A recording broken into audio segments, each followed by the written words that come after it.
નમસ્કાર મારા વહાલા વિદ્યાર્થી મિત્રો, આજે વાત કરીશું ધોરણ 10 અને વિષય વિજ્ઞાનના પ્રકરણ નંબર 5 જૈવિક ક્રિયાઓની અંદર પેજ નંબર 98ના પ્રશ્નોનું સંપૂર્ણ સોલ્યુશન મેળવીશું।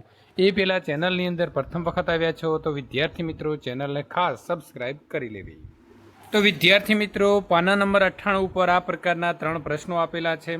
પહેલો પ્રશ્ન છે કે મૂત્રપિંડ નલિકાની રચના અને તેની ક્રિયાવિધિનું વર્ણન કરો। તો મૂત્રપિંડની અંદર પાયારૂપ ગાળણ એકમ મૂત્રપિંડ નલિકા છે।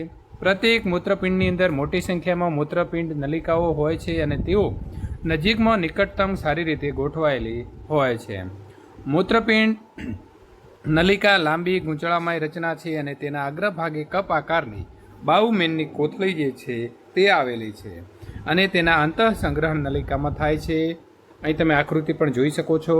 બાલમેનની કોથળીમાં પાતળી દિવાલવાળી રુધિર કેશિકાઓનું ઝુમખું ગોઠવાયેલું હોય છે અને તેને રુધિર કેશિકા ગુચ્છ કહે છે। મૂત્ર નિર્માણનો હેતુ રુધિર માર્ગ એટલે કે ઉત્સર્ગ દ્રવ્યો ગાળીને અલગ કરવાનો છે। મૂત્રપિંડ રુધિરમાંથી નાઇટ્રોજનયુક્ત ઉત્સર્ગ દ્રવ્યો યુરિયા, યુરિક એસિડ વગેરેને દૂર કરે છે। ગાળણ એકમો મૂત્રપિંડ નલિકાઓ દ્વારા મૂત્ર ઉત્પન્ન થાય છે અને બાલમેનની કોથળીમાં ગાળણ એકત્ર થાય છે। પ્રારંભિક ગાળણની અંદર ગ્લુકોઝ, એમિનો એસિડ, ક્ષાર અને વધુ માત્રામાં પાણી હોય છે।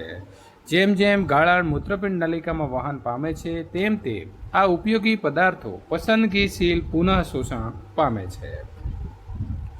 પાણીના પુનઃશોષણના પ્રમાણનો આધાર શરીરમાં પાણીની માત્રા ઉપર અને ઉત્સર્જિત કરાતા દ્રવ્ય નકામા પદાર્થ ઉપર રહેલો હોય છે અને આ રીતે બાકીનો કચરો મૂત્ર તરીકે ઉત્પન્ન થાય છે। સામાન્ય તંદુરસ્ત વ્યક્તિ દરરોજ 180 લીટર પ્રારંભિક ગાળણ ઉત્પન્ન થાય છે। આમ છતાં ઉત્સર્જિત મૂત્રનું કદ 1 કે 2 લીટર દિવસનું હોય છે અને બાકીના ગાળણનું મૂત્રપિંડ નલિકાઓની અંદર પુનઃ શોષણ થઈ જાય છે। પ્રશ્ન નંબર 2, ઉત્સર્ગ દ્રવ્યથી છુટકારો મેળવવા માટે વનસ્પતિમાં કઈ રીતો કે પદ્ધતિઓનો ઉપયોગ થાય છે? તો વિદ્યાર્થી મિત્રો, વનસ્પતિઓ અને પ્રાણીઓની જેમ કોઈ ઉત્સર્ગ અંગો કે તંત્ર ધરાવતી નથી। આમ છતાં તેમાં વિવિધ રીતે ઉત્સર્જન જે છે તે જોવા મળે છે। વનસ્પતિઓની અંદર પ્રકાશ સંશ્લેષણ ક્રિયા દરમિયાન નકામી નિપજ તરીકે ઉદ્ભવતો વાતાવરણમાં સીધો મુક્ત કરાય છે। વનસ્પતિઓ બાષ્પ ઉત્સર્જનની ક્રિયામાં વધારાની પાણીની વાયુ રંધ્રો દ્વારા મુક્ત કરે છે।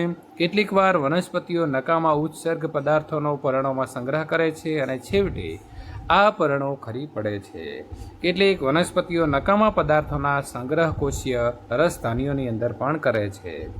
વનસ્પતિઓ અને અન્ય નકામા પદાર્થો સ્ફટિકો, રેઝિન એટલે કે રાળ અને ગુંદરનો જૂની જલવાહક પેશીમાં સંગ્રહ કરે છે। વનસ્પતિઓ કેટલાક ઉત્સર્ગ દ્રવ્યોને પોતાની આસપાસની ભૂમિની અંદર પણ ઉત્સર્જિત કરે છે। પ્રશ્ન નંબર મિત્રો 3, મૂત્ર નિર્માણના પ્રમાણનું નિયમન કેવી રીતે થાય છે? તો મૂત્ર નિર્માણના પ્રમાણમાં નિયમન શરીરની અંદર આવેલા વધારાના પાણીની માત્રા અને દ્રાવ્ય ઉત્સર્ગ પદાર્થોની માત્રા વડે થાય છે। શરીરમાં પાણી અને દ્રાવ્ય ઉત્સર્ગ પદાર્થો વધારે હોય તો વધુ માત્રામાં મૂત્ર નિર્માણ થાય છે। જો શરીરની અંદર પાણી અને દ્રાવ્ય ઉત્સર્ગ દ્રવ્યો ઓછા હોય તો મૂત્ર નિર્માણ જે છે તે વિદ્યાર્થી મિત્રો ઓછા પ્રમાણમાં થાય છે। વિદ્યાર્થી મિત્રો, આગળ તમારું સ્વાધ્યાય સોલ્યુશન અને આગળના પાઠોના આવા પ્રશ્નોનું સોલ્યુશન મેળવવા માટે અહીં આપેલી એન્ડ સ્ક્રીન ઉપર ક્લિક કરી અને મેળવી શકો છો।